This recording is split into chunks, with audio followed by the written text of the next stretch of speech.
अस्सलाम वालेकुम वरहमतुल्लाह। नन्हे नन्हे प्यारे प्यारे दीन के दाई, समझदार होशियार, माशाल्लाह। कैसे हैं आप सब लोग? उम्मीद है इंशाल्लाह सब ठीक होंगे। तो आज है हमारा पारा नंबर 18 दौरे कुरान इन शॉर्ट।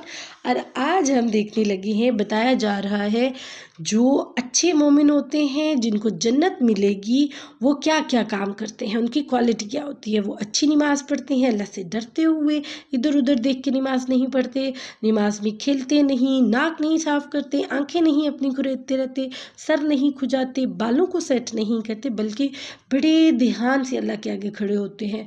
और उसके साथ साथ गंदी बातें नहीं करते, गंदे नाम नहीं किसी के रखते, गालियाँ नहीं देते, और उसके साथ साथ सदका और खैरात करते हैं और ज़कात भी देते हैं। और फिर अपनी ख्वाहिशात को काबू में रखते हैं और अमानतों को, यानी कि अमानत में ख़यानत नहीं करते, और अपना वादा जो है वो पूरा करते हैं, और नमाज की हिफाजत करते हैं, यानी नमाज को कज़ा नहीं करते, फ़ौरन अपनी नमाज आफ्तर अदान जो है वो पढ़ लेते हैं। तो ये सच्चे मोमिन हैं, कामयाब मोमिन हैं, तो इनको जन्नत मिलेगी। और अल्लाह ही तो है जो माँ के पेट में बच्चे को पैदा करने वाला है, और अल्लाह ही पैदा करेगा और अल्लाह ही मारेगा। और फिर बताया अल्लाह ताला, देखिए आसमान से बारिश बरसाते हैं, अल्लाह अपनी नेमतें बता रहे हैं। बारिश बरसाते हैं तो क्या होता है, ज़मीन के अंदर वो जाता है पानी, और वो ज़मीन उसको सक कर लेती है, और वो मीठा होके हमें पीने के पानी की शक्ल में मिलते हैं ना, अल्हम्दुलिल्लाह। फिर अल्लाह ताला बता रहे हैं कि जैतून जो है ना वो तूरे सीना में पैदा होता है, और इसका दरख्त भी और इसका फल भी बहुत मज़ेदार है, और इसका सालन भी मतलब बहुत मज़ेदार है। दोनों चीज़ें बड़ी अच्छी, और आपको पता है ये हमें बहुत ज़्यादा फ़ायदा देता है क्योंकि इसके अंदर शिफा है। फिर एक दुआ बताई अल्लाह ने, बहुत बेहतरीन दुआ, रब्बी अंसिलनी मुनसलम मुबारकम व अंता खैरुल मुनजिलीन। ये दुआ भी आपने पढ़ते रहना है, और पाक और पकीज़ा खाना और अच्छा खाना खाना है, हेल्दी खाना खाना है। बिकॉज जब आप हेल्दी खाना खाते हो तो आपकी नमाज, आपकी इबादत बहुत अच्छी होती है। और जब आप फास्ट फूड बहुत ज़्यादा खाए हो, तो मैं मना नहीं कर रही, खाएं कभी कभार, लेकिन जब बहुत ज़्यादा junk food and fast food खाते हैं, या बहुत ज़्यादा पानी पी लेते हैं, पेट भर देते हैं, ऊट पटांग खाते हैं, तो फिर आप लेथार्जिक फील करते हो, और फिर इबादत अच्छी नहीं होती। तो इसलिए अच्छी से खाना है और अच्छी इबादत करनी है। ये हमारे जो रसूल गुजरे हैं ना, उनको भी यही बोला गया। फिर बताया गया कि आपने फ़िरका परस्ती नहीं करनी, और वाहिदत यानी एक अल्लाह को मानते रहना है। और जब भी नेकी के काम करो, उम्मीद रखो कि अल्लाह उसको कबूल करेगा, लेकिन साथ ये सोचते रहना, ये उस पर अकड़ नहीं फील करनी, हाँ मैंने तो बड़े नेकी के काम किए, मैं तो बड़ा नेक हूँ। नहीं, डरते रहना है, पता नहीं अल्लाह ताला ने कबूल किए होंगे कि नहीं। नहीं नहीं, इंशाल्लाह कर लेंगे। हाय, पता नहीं कबूल किए होंगे कि नहीं। इस तरह से आपकी कैफियत होनी चाहिए, ठीक है। और अगर देखिए लोगों की मर्ज़ी से दुनिया चलती होती तो फिर तो दुनिया तबाह बर्बाद हो जाती। इसीलिए अल्लाह ताला ने हर एक काम अपने अपने हाथ में रखा है, ठीक है। और फिर बताया कि बुराई अगर कोई करता है तो उसके साथ अच्छा सलूक करो। अच्छा सलूक करोगे तो फिर बुराइयां ख़त्म हो जाएंगी, और दूसरे को एहसास होगा ओ मैंने तो गलत काम किया था, उसने मेरे साथ अच्छा किया, सो दैट्स वाई वो भी अच्छा करेगा। फिर शैतान से बचना है, और उससे बचने की काफ़ी सारी दुआएं हैं, वो याद करें। और उसके साथ साथ आपको पता है हमारा एक मीज़ान है जो भारी हो जाता है कुछ कलिमात की वजह से। अगर आप गुड मैनर्स, गुड बिहेवियर में रहते हो, हुस्न अखलाक के साथ रहते हो, जैसे नबी सल्लल्लाहु अलैहि वसल्लम, और साथ में सुबहान अल्लाह, अल्हम्दुलिल्लाह, सुबहान अल्लाह व बिहम्दिही, सुबहान अल्लाहिल अज़ीम कहते हैं, तो वो मीज़ान में भारी अमाल होते हैं। और राइट हैंड वाले अमाल ज़्यादा हो जाते हैं, लेफ़्ट वाले कम हो जाते हैं, और राइट हैंड वाले ज़्यादा हो गए तो फिर आप कहाँ जाएंगे? जन्नत में, यस। लेकिन याद रखना है, इसके साथ साथ आपने शिर्क नहीं करना, और शिर्क करने वाले नाकाम हो जाते हैं। फिर सूरह नूर उतरी, और सूरह नूर में बताए गए उसके सारे अहकामात। और आपको पता है यहाँ पे एक जिना है, जिना के बारे में बात हो रही है, जिना की सज़ा दी जाती है। आपको पता है एक औरत और एक मर्द आपस में जब गंदा काम करते हैं तो फिर अल्लाह ताला ने उनको 100 कोड़े मारने का हुक्म दिया है। और अगर कोई शादीशुदा औरत और मर्द किसी और के साथ गंदा काम करते हैं, किसी और मर्द और औरत के साथ, तो उनको रजम कर देने का मीन्स एक गड्ढा खोदो, उसके अंदर बिठाओ, और फिर चौक में सारे आने जाने वाले पत्थर लेके मारो यहाँ तक कि वो मर जाए, ठीक है। तो हमने ज़िना नहीं करना कभी भी, बिकॉज़ हमने अपने प्राइवेट पार्ट की हिफाजत करनी है, वो अमानत है हमारे पास, उनको हमने बिल्कुल केयर के साथ रखना है, खुद भी टच नहीं करना, किसी को भी टच नहीं करने देना, ठीक है। और अगर इन केस कोई आपको अब्यूज़ करता है या टच करता है, आपने फ़ौरन मम्मा पापा को बताना है, और मामा पापा फिर उसकी खैर नहीं करेंगे, उसको छोड़ेंगे नहीं, उसकी टांगें तोड़ देंगे पकड़ के, ठीक है, बिकॉज़ मामा पापा लव्स यू, ऑफ कोर्स। जी, फिर बता रहे हैं इसमें कि किसी के ऊपर तोहमत भी नहीं लगानी, बहतान लगाते हैं ना, वो फलां ने ऐसे कर दिया, फलां ने ऐसे कर दिया, या किसी को ये कहते हैं कि वो गंदा काम करके आया, या कुछ भी ऐसा जब बोलते हैं, तो मेरे बच्चों ऐसा कभी भी किसी पाक बाज औरत के लिए नहीं बोलते, किसी मर्द के लिए भी नहीं बोलते, क्योंकि अगर आप ऐसा बोलेंगे ना तो फिर 80 कोड़े मारने। आपको पता है 80 कोड़े क्या होते हैं? शूशक, वो जो घोड़े को या खच्चर होती है ना, उसको ऊपर से ऐसे छुप ठुप ठुप मारते हैं और वो तेज़ तेज़ भागती है और वो बड़े ज़ोर के लगती है, जिस्म जो है वो फूल जाता है, बड़े गंदे से स्पॉट पड़ जाते हैं, तो वो बड़ी ज़ोर की लगती है, तो वो मारने का हुक्म है।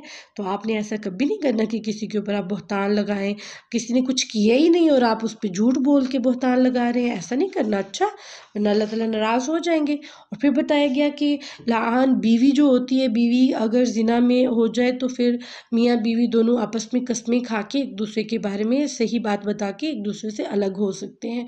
अच्छा, फिर आपको पता है हमारे उम्महातुल मोमिनीन जो कि हज़रत नबी करीम सल्लल्लाहु अलैहि वसल्लम की बीवियाँ हैं, उनमें से एक बीवी बड़ी प्यारी हज़रत आयशा, जो कि छोटी सी थी, बच्ची थी, छोटी उम्र की थी। तो एक बार वो काफ़िले के साथ गई और क्या हुआ कि वहाँ उनको थोड़ा वॉशरूम के लिए जाना था, साइड पे गई और वहाँ उनका ना गले में पहना हुआ ज्वेलरी वाला हार जो है वो गुम हो गया। वो ढूंढने लगी बट उन्हें मिला नहीं, और जो उनका ऊँट था जिसके अंदर वो बैठा करती थी, पता है एक डोली टाइप ऑफ बनी होती है ऊँट के अंदर और पर्दे लगे होते हैं, तो हज़रत अम्मा आयशा जो थी वो पतली सी दुबली सी बच्ची सी थी, तो उनको फील ही नहीं हुआ कि वो अंदर हैं या नहीं, तो वो लेके चलेगी। हज़रत अम्मा आयशा आई वापस, देखा आगे कोई ना, वो परेशान होकर वहीं लेट गई। तो फिर एक हज़रत सफ़वान थे, वो इसलिए मुकर्रर किए हुए थे, जैसे मतलब घर से हम निकलते हैं तो हम देखते हैं ना, देखना देखना बेटा कोई चीज़ तो नहीं रहेगी, कोई चीज़ तो नहीं रहेगी, तो इस तरह वो ना जब सारे चले जाते थे तो वो सारी चीज़ों को ढूंढा करते थे, ज़मीन पे गिरी हुई अगर किसी की कोई चीज़ मिल जाती तो उसको ले आते, तो दे देते ना। तो उन्होंने क्या किया कि उनके पास भी ऊँट था, उन्होंने अपने ऊँट पे बिठा दिया, उनको पता चल गया ये हज़रत अम्मा आयशा हैं, क्योंकि अभी पर्दे का हुक्म नहीं आया था, तो उन्होंने हज़रत अम्मा आयशा को तब देखा हुआ था। तो क्या हुआ कि वो फ़ौरन उन्होंने अपना मुँह कवर किया ढाँपा, और फिर वो जो है ना उसमें बैठी और हज़रत सफ़वान लेके चले गए। और फिर एक शख्स जो था बीच में, एक दो नहीं काफ़ी सारे ऐसे लोग थे जिन्होंने गंदी बातें की कि हज़रत अम्मा आयशा और हज़रत सफ़वान जो इन्होंने आपस में कुछ गलत काम किया है, गंदा काम किया है, ये वो ना इस तरह से। तो बड़ी बातें करना शुरू कर दी इधर उधर, और फिर कुछ मुसलमानों को पता चली, तो एक बात करता दूसरे को पता चली, तीसरे को, चौथे को, ऐसे सब आपस में बातें करना शुरू हो गई। हज़रत मोहम्मद सल्लल्लाहु अलैहि वसल्लम को भी पता चल गई, लेकिन हज़रत अम्मा आयशा को काफ़ी देर बाद पता चली। 1 मंथ तक ये बातें होती रहीं कि उन पे बहतान लगाया ना, तोहमत लगाई। देखें, वो तो उधर से हार लिया, उधर लेट गई कि कोई आएगा मुझे ले जाएगा, तो वो हज़रत सफ़वान है उनके साथ नहीं बैठी, बल्कि उनके घोड़े, उनका जो ऊँट था उसके अंदर डोली टाइप ऑफ वो जो सीट बनी हुई थी पर्दों वाली, उसके अंदर बैठी और घर को चली गई। उन्होंने तो कुछ ऐसा किया ही नहीं था, तो उन्होंने झूठ बोल दिया, बिकॉज़ वो बदबख्त जो थे वो अल्लाह के नबी के दुश्मन थे, वो उनको नीचा दिखाने की कोशिश कर रहे थे। अब क्या हुआ कि हज़रत मोहम्मद सल्लल्लाहु अलैहि वसल्लम परेशान हो गए। अब हज़रत मोहम्मद सल्लल्लाहु अलैहि वसल्लम 1 महीने तक कुछ ना बोले, बस सुनते रहे लोगों की बातें, दिल में परेशान भी थे। फिर हज़रत आयशा को पता चली, वो बहुत रोई, बहुत परेशान, बुखार हो गया, तबीयत ख़राब हो गई। फिर अपने अब्बा के घर चली गई, और हज़रत मोहम्मद बात भी नहीं कर रहे थे सल्लल्लाहु अलैहि वसल्लम। क्योंकि अल्लाह का कोई हुक्म ही नहीं आया था, और नबी तो अल्लाह के हुक्म के बगैर कोई भी बात नहीं करते ना किसी मामले में। तो क्या हुआ, फिर अल्लाह ताला ने उनको फ़ौरन सूरह नूर में बताया कि हज़रत अम्मा आयशा ने ऐसा कुछ नहीं किया। अल्लाह ताला ने खुद गवाही दी, हज़रत अम्मा आयशा तो बिल्कुल पाक साफ़ हैं, वो तो बस ऐसे ऐसे हुआ और उनके साथ उनके ऊँट पे बैठी और वो आ गई घर में, ऐसा तो कुछ नहीं हुआ। फिर हज़रत मोहम्मद गए, उन्होंने हज़रत अम्मा आयशा को लिया और साथ लेके फिर घर आ गए, और फिर लोगों के मुँह भी बंद हो गए। तो यहाँ से हमें ये पता चलता है हज़रत मोहम्मद सल्लल्लाहु अलैहि वसल्लम को फ्यूचर के बारे में नहीं पता था, ना ही पास्ट के बारे में पता था, ना ही उनको इल्म गैब है कि अगर कुछ होता तो उनको पता चल जाता ना कि उनकी बीवी ने ऐसा कुछ नहीं किया। वो सबको कह सकते थे, पूरा मंथ चुप रहने की क्या ज़रूरत थी, बट उनको नहीं पता था क्योंकि वो अल्लाह के हुक्म के बगैर नहीं बोलते। तो अल्लाह ने जब बताया तो उन्हें सबको बता दिया और फिर ये बात ख़त्म हो गई। फिर बात हो रही है, आपको गंदी बातें नहीं फैलानी है, ना ज़ुबान से, ना ही गंदा लिबास पहनना है, ना ही गंदी हरकतें करनी है जिससे मतलब बुराई जो है वो फैले। और अल्लाह ताला ने बताया पाक औरतें पाक मर्दों के लिए और गंदी औरतें गंदे मर्दों के लिए हैं। और आपको पता है यहाँ पे एक और बात बता रहे हैं कि जब किसी के घर में जाओ तो इजाज़त लेके जाओ, सलाम करके जाओ, या उनको पूछो मैं आ जाऊँ, और अगर इजाज़त ना मिले तो फिर गुस्सा नहीं करना, वापस आ जाओ। और आप छोटे छोटे और बड़े बड़े बच्चों ने क्या करना है, मामा बाबा के रूम में जाने से पहले नॉक नॉक नॉक नॉक, और फिर अगर कोई पूछे कौन, मामा बाबा पूछे तो आपने बोलना है मैं हूँ, क्या मैं अंदर आ सकता हूँ। अगर वो बोले जी 1 मिनट रुक जाओ तो आप थोड़ी देर के लिए रुक जाओ। अगर वो बोले आ जाओ तो आप फ़ौरन अंदर चले जाओ। और आइंदा आपने नॉक नॉक नॉक नॉक करके कमरे में एंटर होना है। अपनी मामी मामू, चाची चाचू, दादी दादा, नानी नाना, मामा बाबा, बहन के कमरे में, भाई के कमरे में, कज़न्स के कमरे में, खाला के कमरे में, हालू के कमरे में, किसी के कमरे में भी जाना है तो पहले नॉक नॉक, ओके, इजाज़त मिले तो जाइए। और अगर आप किसी को कॉल कर रहे हैं, वो कॉल नहीं अटेंड करता, तो लेट करता है या मतलब जवाब नहीं देता, तो उस पर भी गुस्सा नहीं करना, बिकॉज फ़ोन भी आपका घर है ना, तो आपने गुस्सा नहीं करना। इट्स मीन उसने इजाज़त नहीं दी तो आप बाद में बात कर लीजिए। फिर आपने अपनी आँखों की हिफाजत करनी है। और जो लड़कियाँ होती हैं उनका सजना संवरना सिर्फ अपने महरम लोगों के लिए होता है, कोई भी गैर महरम लोग जो है ना उनके लिए नहीं होता। और आपको पता है एक लड़की का महरम कौन है, उसका भाई, उसका बाप, उसका शौहर और उसका बेटा, बस। उसके अलावा सब नामहरम हैं, तो उन सब से बचना है आपने। उनको अपनी जीनत नहीं दिखानी, सिर के बाल नहीं दिखाने, अंडरस्टैंड। फिर बात हो रही है कि जल्दी जल्दी जो बच्चे शादी वाले हैं वो फटाफट जल्दी जल्दी शादी कर ले, बिकॉज शादी में अल्लाह ने खैर रखी हुई है। फिर अल्लाह ताला आसमान और ज़मीन का नूर है, सारी कायनात अल्लाह की है, अल्लाह ही है जो अपने नूर को फैलाता है और अपने नूर की तरफ सबको हिदायत देता है।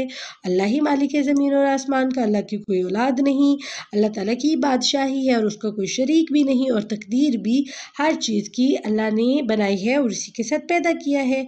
और इंसान के लिए आजमाइश भी रखी है। इंसान जो है वो एक दूसरे बहन भाइयों से थोड़ी तकलीफ़ पहुंचती रहती है, तो उस पर हमें सब्र करना चाहिए। ज़्यादती करने और बर्दाश्त करने वाला सब अल्लाह को पता है। तो इसलिए अब आपने एक अच्छे बच्चे बन जाना है और सारी अच्छी अच्छी बातें नोट कर लेनी है। और इस बारे में हमें जो सबक मिला है वो ये कि अल्लाह ने जो जो हुक्म बताए हैं उन पे हमने अमल करना है इंशाल्लाह।